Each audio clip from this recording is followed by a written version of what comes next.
Hello friends, तो automatic structure unit series के अंदर आपका स्वागत है। तो इस वीडियो के अंदर हम करने वाले हैं स्क्रोडिंजर वेव इक्वेशन। देखो भाई, हमारे पास दो टाइप्स की मैकेनिक्स होती है। एक तो होती है हमारे पास classical mechanics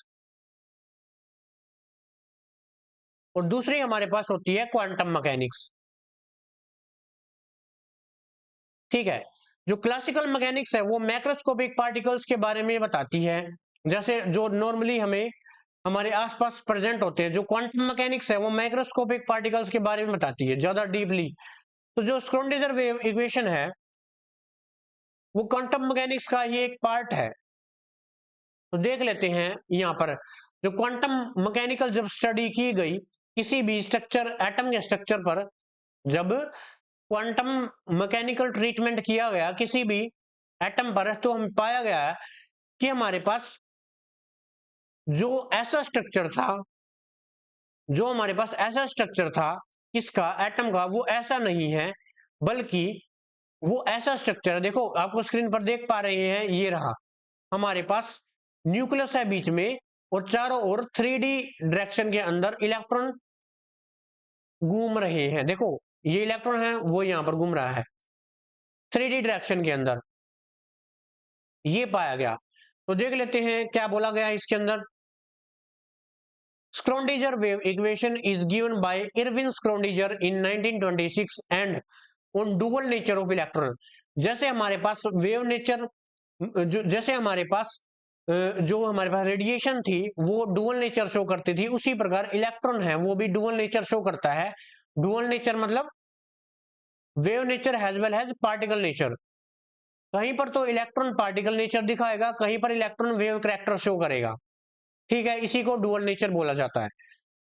In it, electron is described as a three-dimensional wave in the electric field of a positive charged nucleus। इसके अंदर क्या दिखाया गया, जो हमारे पास न्यूक्लियस है वो एटम के बीच के अंदर प्रेजेंट होता है, और जो इलेक्ट्रॉन है वो 3D डायरेक्शन के अंदर वेव की फॉर्म में इस चारों तरफ चक्कर लगा रहा है। ठीक है, न्यूक्लियस के चारों ओर। The probability of finding the electron at any point around the nucleus.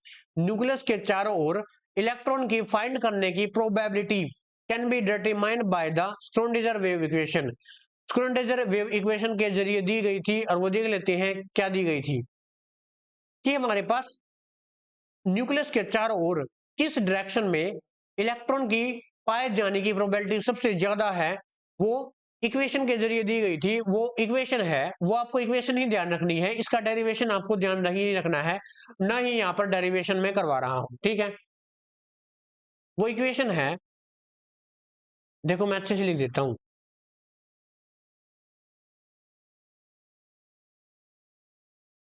Del square psi by में del x square plus del square psi by में del y square plus del square psi by में del z square plus 8 pi square m by में h cut square. H cut square नहीं आएगा, H square आएगा यहाँ पे। ठीक है,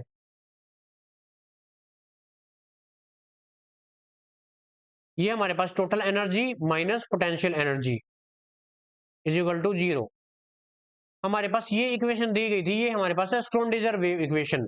ये हमारे पास 3 डायमेंशनल के दिए गई थी, ये हमारे पास 3 डायमेंशनल के दिए दी गई थी। कैसे?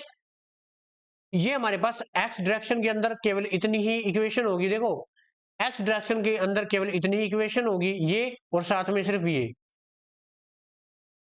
वाई डायरेक्शन के लिए साथ में ये भी आ जाएगा, और जेड डायरेक्शन के अंदर चेक करेंगे तो हम ये साथ में ही आ जाएगा। तो ये पूरी इक्वेशन हमें 3D डायमेंशन के अंदर इलेक्ट्रॉन की फाइंड करने की प्रोबेबिलिटी को दिखाती है। ठीक है, उसके बाद देख लेते हैं क्या था। जो हमारे पास ये आपको दिख रहा है, ये हमारे पास होता है साई। ठीक है, ये किसी भी वेव का वेव फंक्शन है। साई किसको डिनोटेड करता है भाई? Wave function.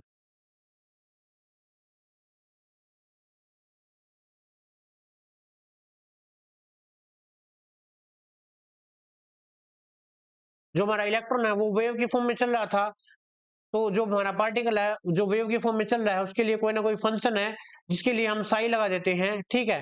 तो ये हमारे पास wave function in x direction, wave function in y, wave function in z direction, ठीक है। ये था। क्या मैं इसको शॉर्ट फॉर्म के अंदर लिख सकता हूं? बिल्कुल लिख सकते हैं। मान लिया मैंने इन सभी को क्या पुट कर दूं, ये पुट कर दूं, ये ऐसे देखो मैं अच्छे से बना देता हूं,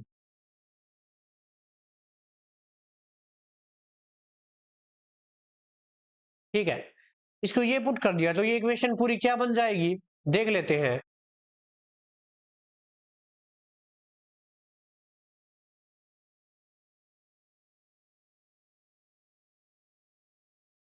हमारे पास ये इक्वेशन बन जाएगी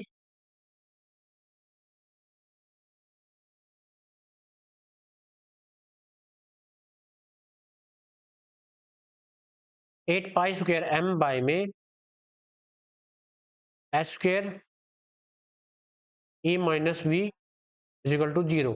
ये हमारे पास है, देखो ये हमारे पास है डेल ऑपरेटर। इसको क्या बोला जाता है भाई, डेल ऑपरेटर। जिस टाइप से क्लासिकल मैकेनिक्स के अंदर mv को मोमेंटम यानी मोमेंटम को p से डिनोटेड किया जाता है, वैसे ही क्वांटम मैकेनिक्स के अंदर हर चीज के लिए उसका ऑपरेटर होता है।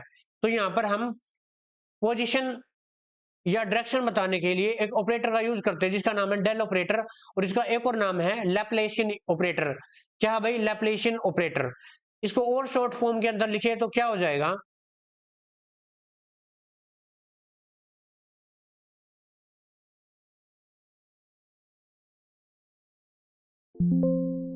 देखो मान लिया कोई भी एक ऑपरेटर था, इसके ऊपर मैंने वेव फंक्शन लगाया और यहाँ पर आ गया हमारे पास ये, और जो हमारे पास ई है ये एक आइगन वैल्यू है।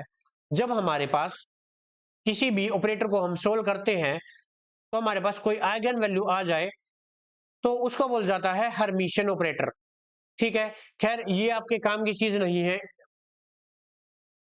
आप बस इतना याद रखो, इसको हम डेल ऑपरेटर बोला जाता है, ठीक है। तो इस वीडियो के अंदर हमने क्या किया, इस वीडियो के अंदर हमने स्क्रोडिंगर वेव इक्वेशन की। तो जो बाकी का जो नेक्स्ट टॉपिक है वो नेक्स्ट वीडियो के अंदर करेंगे। तब तक के लिए थैंक यू।